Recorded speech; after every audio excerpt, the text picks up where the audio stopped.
Hey, good morning, beautiful people. Today is August 25th, 2020, 9:40 a.m.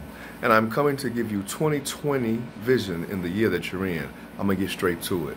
Let's say you're playing a video game, and the video game is called The Avengers for Christ.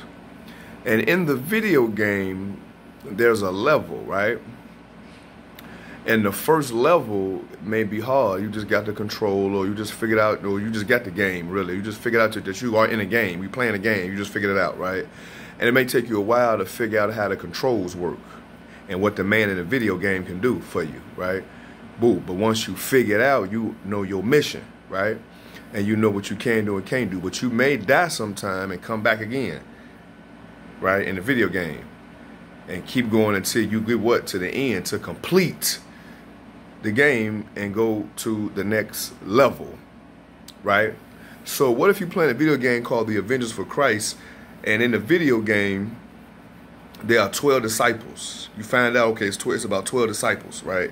And then you also find out that in the video game you always got to have an enemy, right? In the video game you always got to have an arch enemy to defeat, and the 12 disciples go against the 12 original scientists, right?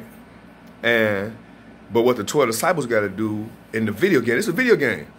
And this all going to make sense in the video game. So in the video game, what the 12 disciples got to do is they got to figure out that they're disciples for Christ, because they're the Avengers of Christ. They got to come together, realize that in the video game that Christ is buried in some ice, right, deep in Antarctica.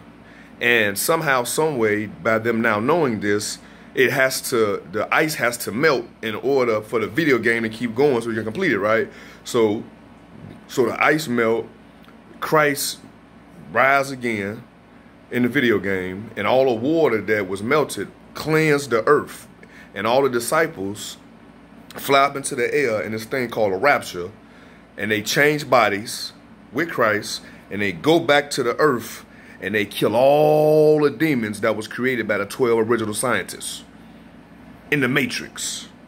They kill all of them, and they restore peace upon the earth for everyone that is now here, who deserves to be here in the new world, in the new land. Thy kingdom come, thy will be done on earth as it is in heaven. And peace will be restored forever and forever. And then one of the Avengers will be left here to reign with authority in the new government, and the rest will fly off into the cosmos somewhere to go conquer other lands, so that each one can become a king in their own land. But Jesus will stay here, because this is Jesus's world. This is Jesus' level in the video game, right? So Jesus stay here, and then one of the Avengers stay here who help free him from the ice, right? And the rest of them go on and conquer other things. And that one Avenger who's left with Christ gets a crown. Because at the end of video games, you get a reward, right? And the reward is the crown. And you put the crown on your head, and the video game go off, and you sitting there with your queen on the right hand of Christ in the video game. And the video game ends. And everything's peaceful and beautiful, like it was supposed to be always. And the rest of the Avengers are going on in the spirit realm to conquer other lands. But when they get there, they become fleshly like what's there. But they get it. Now they more powerful. They're on a mission. And they keep going all the way to get to the very, very, very, very, very end of the game. And then that's when they all find out who the controller is, the creator of the game. And what if you find out that you are one of the disciples to help free Christ from the ice in the video game? Wouldn't you feel blessed? I know I would. Salah.